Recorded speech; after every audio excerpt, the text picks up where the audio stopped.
Right now, we bring to you College Football Hall of Famer, Pro Football Hall of Famer, man who loves the Dallas Metroplex. It is Patrick Willis. Good morning, sir. All right, good morning, good morning. I love the intro. Yeah, okay, thank you very much. Look, my dream, everyone's always looking to be scouted. So my dream is I'll get picked up as just a straight-up hype man for somebody and just follow them around and be like, look out, here comes Patrick Willis. Just something like that Chaucer? To get going. Hey, keep it going, man. You never know who's watching. Okay. So. I love that. So, not that you're not just a fan of football in general, but how much have you loved the football, loved the playoffs, seeing defensive dominance really push a lot of these teams forward? Yeah, it just it reminds me of the saying that I've always heard, that offense wins games and defense wins championships. Right. And you can feel it. You can feel it when you got a defense that's strong, that's sound. You feel confident as a team. Yes. You have confidence in your offense, when they're doing well, but there's nothing like being able to know that you got a good, strong defense that's going to show up each and every week. And both these teams this week in the Super Bowl, they've had defenses that show up each and every week. And it's not that people aren't talking about Drake May and Sam Darnold, because they are, but it feels like sometimes Super Bowls boil down to the only two people anybody talks about is the quarterbacks. And you're like, come on, man, this is a lot that got us here. How much do you love that it is, man, I love Mike McDonald's scheme. Look at Eamon, what he's been doing, man, but Vrabel's got an answer for it. How much do you love that it's just like coach on top of coach, defensive player on top of defensive player? Yeah, I mean, maybe I'm biased. I mean, I growing up, I was an athlete, but when I got to college, I chose to stay on the defensive side of ball. But no, just seeing all. What was your offensive position? Oh man, I played a little bit of everything. So in my school, we had to play both sides of the ball, and it just kind of depended on what year you were. Like if you were like my 8th grade year, I was the running back, but my 7th grade year, I was tight end. Oh wow! So cause we had a guy that was ahead that was a better running back, and so within my time coming, it's like let's put the better athletes there, fellas, and then I got to high school and was a running back my senior, tight end, defensive end, tight end, fullback, running back, and so yeah, it was pretty cool. I actually first person in history to be nominated in 1A football for both offense and defense of Mr. Football in the same year. Really?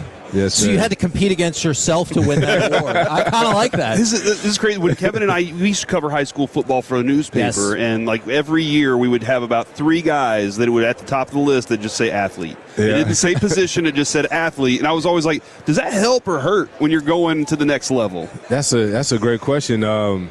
Now that you say that, when I got to Ole Miss, I did notice that other people had linebacker beside them. Other people had, their position. And I just saw beside mine athlete, which when I did get to college, I wanted to play both sides of the ball. I mean, coming from high school, the man always carrying the ball, you want to be able to do both sides. But it was real quick that I made the decision that I would stay on the defensive ball. After I saw our safety come down and practice and hit that running back and smack him in the way that he did, and the first thing that popped in my head was like, wait a minute.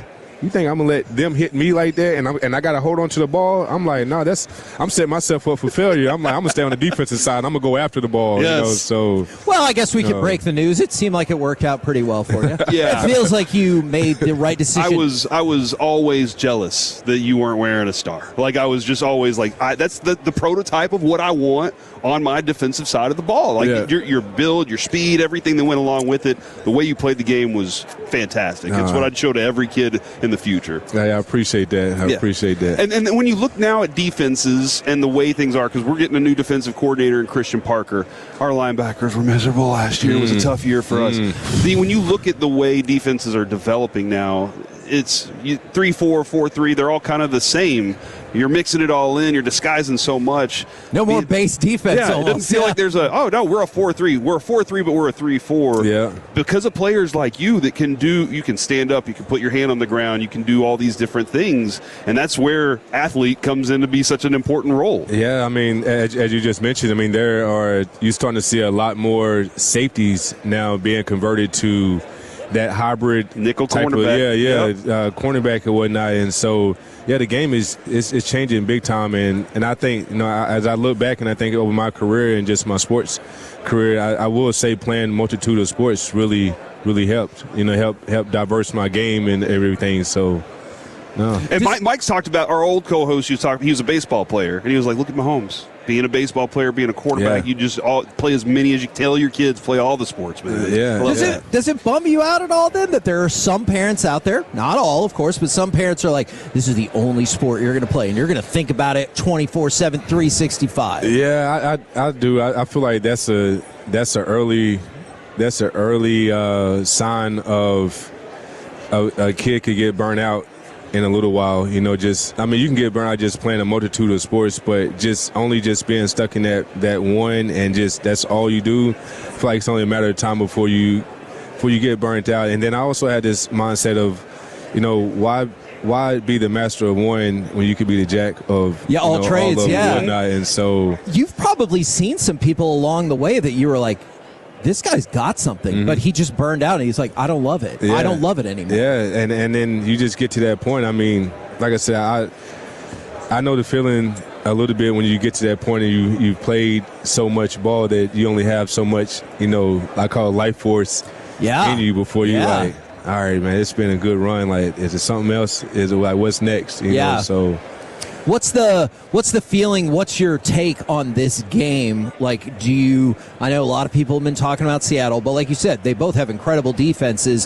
Which way you leaning for this? Yeah, for this game, it's strange to speak about, rooting for Seattle. Right. But, for them to be in our division, it looks great on our division, and not just look great just because they're in our division, but they were also the team that put the 49ers out of the playoffs. And so, it will feel good to say, like, listen, after everything we've been through, everything the 49ers been through this year with the injuries and all the fight they've had to have to get to the playoffs and to get to a game, to get to the second round, and to play against, the team that went on to win the Super Bowl, to put it out. I mean, that's saying a lot. So I went to Texas A&M, and I have been through this exact line of logic this year when Miami made it to the finals, and I was like, oh, if Miami wins, I could be like, well, we lost to the best team who won the championship. Yeah. There's no shame in that.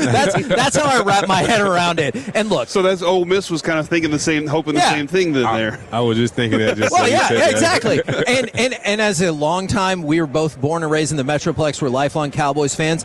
You find ways to cope. With your team, not really. I don't know if you've heard, we're not doing so great. We find ways to cope. Do you have any suggestions we can pass along to our new defensive coordinator to help us get this thing turned around? Man, please say yes. I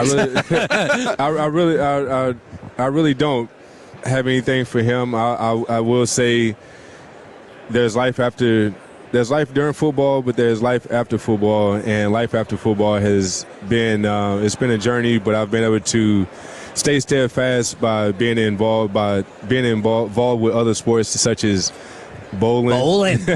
So, and I want to segue into that. I'm sorry to jump in there, but you are a fascinating study for so many people.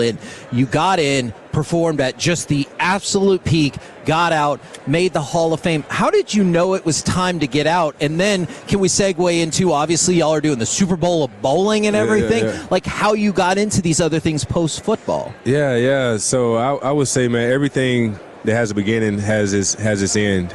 And I had always heard the NFL, when I was growing up, stood not for long. Yeah. And so for me, I not having anybody who ever went and played, anybody that I could talk to, I just told myself I was going to give it everything I have, and when I can no longer do that, then I'll step away from the game. And the reason why that was important, because I saw some of my favorite players, get to that point to where they would just get knocked around and it just didn't look the same. And in my mind, I'm thinking like, man, what's keeping you here? And everybody got their different reasons. And so I just was honest with myself, and it was tough, but the hardest thing sometimes to do is to be honest with yourself. And my gosh, yes. Yeah. And so how does that segue you into one of the things that you're talking about now, Super Bowl bowling, and what does that go to help out with? Yeah. So this right here, man, this is how it segues into life after ball, is that football will, as a player, will end, but you'll still have other little things going on as far as sponsorships and partnerships and different things. And so I'm just super excited to be here today on behalf of Go Bowling as an ambassador Excited to go play tomorrow against my other NFL alumni guys who will be paired up with attendees who will be at Lucky Strikes here in San Francisco. And, we're just going to be competing. We're going to be competing, and all the proceeds will go to the NFL Alumni Association as well as former players. And so it's for a great cause. It's not going to be very taxing on the body, but it's going to be, it's going to be a lot of fun. So, well, hopefully not a lot of 7-10 splits, though, right? No. Yeah, I would be more worried about a gutter ball, but you're more advanced. But yeah, I love your message about like being here and getting out when it's the right time. But I also love that you guys are raising money and awareness for the Alumni Association. Thank you so much for jumping on with us today. And I just want to make sure that I let everyone know that Go Bowling wants everybody to have a free game of bowling on behalf of Super Bowl 60. Let's go. So make sure you go to gobowling.com, sign up, and get your free game. I love it. Love it. Helping everybody out. There you go, ladies and gentlemen.